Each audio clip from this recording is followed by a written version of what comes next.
सबको जय मसीह की। प्रभु का धन्यवाद। आज हम प्रभु के वचन में से सीखेंगे यीशु का चेला बनने का मूल्य। देखो, चेला बनने का मूल्य क्यों? प्रभु यीशु मसीह ने सबसे क्या, हम जो समझते हैं हमारा जैसे पिता है स्वर्गीय है। देखो, पढ़िएगा मेरे साथ मत्ती रचित शुभ समाचार, उसका 28 अध्याय 18 से 20 तक पहले पढ़िएगा, फिर मैं बताऊँ।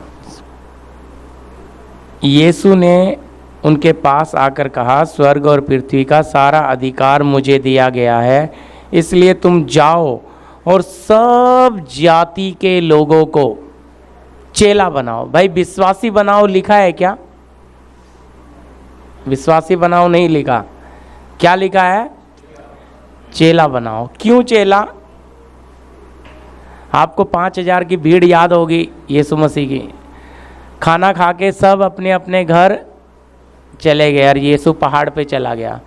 तो पहाड़ पे यीशु चला गया तो उसके पीछे कौन गए होंगे?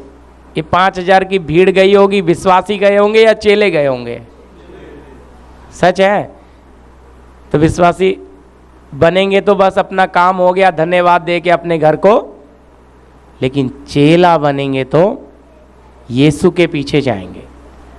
इसलिए यीशु मसीह, देखो, जब हमारा अपना पिता हो, लास्ट की अगर कुछ उसकी बात, वो इस दुनिया से जा रहा हो और हम उसकी खाट के पास बैठे हमसे कुछ आज्ञा दे दे, तो सारे जीवन में हमारे पिता ने जो हमसे बातें की है, उन सारी बातों से ज़्यादा मूल्य वो होगी जो अंतिम बातें हमसे करके वो दुनिया को अलविदा कर गया। सच है कि नहीं?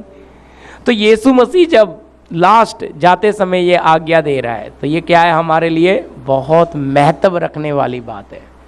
इसलिए बोला सब जाति के लोगों को, विश्वासी नहीं, क्या बनाना है? चेला। देखिए, विश्वासी बनाएंगे तो वो अपना काम हो जाने के बाद अपनी दुनिया में चला, इसलिए चेला बनाने का उद्देश्य है। तो चेला बनने का मूल्य जो मैं आपको सिखाने वाला हूँ। हालांकि देखो, विश्वासी प्रभु के पीछे जैसे चलना है वो चल नहीं सकता। विश्वासी बाद में ढूंढते हुए भी आए यीशु को, और यीशु ने क्या बोला उन्हें? नाशवान भोजन के लिए परिश्रम मत करो। कहता है तुम मुझे इसलिए नहीं ढूंढ रहे कि तुमने अद्भुत काम देखे, पर तुम इसलिए ढूंढ रहे हो कि तुम रोटियां खा के तृप्त हो गए। यीशु उनके मन की मनसा जान गया भी, भाई तुम किस लिए। तो बहुत लोग यीशु के पीछे इसलिए भी चलेंगे, क्या हो रहा है? बस अपना काम हो जाए। हालेलुया। लेकिन चेला वैसा नहीं होगा। चेले में कुछ खूबियां होंगी। चेला बनने का जो मूल्य है वो बात आपको परमेश्वर प्रभु यीशु मसीह के वचन से जो शिक्षा प्रभु यीशु देते हैं। पढ़िएगा लूका रचित शुभ समाचार 9 अध्याय का 23 वचन। सबसे कहा, यदि कोई मेरे पीछे आना चाहे तो अपने आपे से इनकार करे और प्रतिदिन अपना क्रूस उठाए हुए मेरे पीछे हो ले। हालेलुया। क्या लिखा है टाइटल में? क्या लिखा है? यीशु के पीछे चलने का अर्थ। यीशु ने सबसे कहा, यदि कोई मेरे पीछे आना चाहे तो सबसे पहले क्या करे? अपने आपे का इनकार करे। भी मैं अब अपने लिए जीऊंगा नहीं, बहुत कठिन होता है चेला बनना। देखो, यीशु के पीछे चलना है तो क्या लगता है भाई? अपनी इच्छाओं के लिए, अपनी लालसाओं के लिए, अपनी मन मर्जी के लिए अब मैं जीऊंगा नहीं। हालेलुया। पीछे चलने का मूल्य क्या है? यहाँ सबसे बड़ा मूल्य, आप अपनी मन मर्जी को छोड़ें, अपने लिए इनकार लिखा है सब।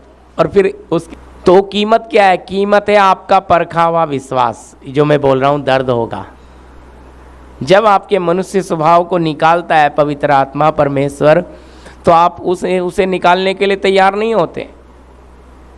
आप उस समय 2 कदम पीछे हट जाते हो। प्रभु दूर से हमें प्यार करो, नज़दीक हमारे आना क्योंकि प्रभु नज़दीक होगा तो जीवन में क्या होता है, वचन में लिखा जीवते परमेश्वर के हाथ में पड़ना भयंकर है। तो चेला किसका, किसी पास्टर का नहीं बनना है, किसका बनना है, अपने बनाने वाले प्रभु यीशु मसीह का चेला।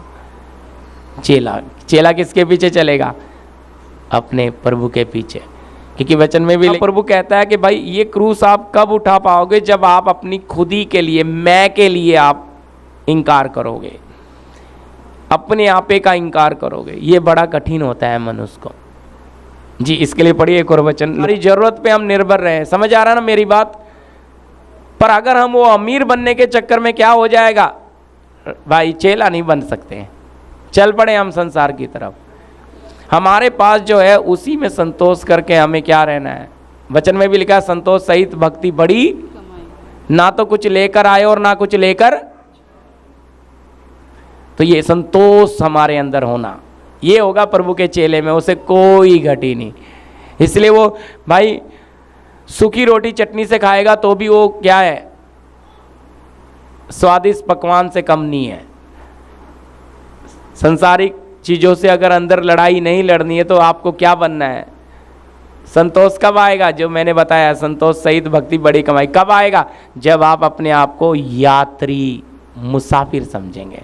यात्री का मतलब, परदेसी का मतलब, अब मैं यहाँ परदेसी हूँ, मुझे असली सियोन अपने देश में जाना है, तो इसलिए यहाँ मैं जैसा भी रह लूँगा मुझे कोई चिंता नहीं है, असली घर में सब कुछ है। यहाँ मैं मेहनत करके पाई करके जोड़ूंगा, जब अपने गांव जाऊंगा तो एक अच्छा घर बना के रहूँगा। सच है कि नहीं बोलिए। यहाँ कौन देख रहा है मुझे, कैसा भी रह रहा हूँ। तो यही सोच आनी है, ये आएगी तब हमारे अंदर से उन लालसाओं से आप और मैं बचेंगे।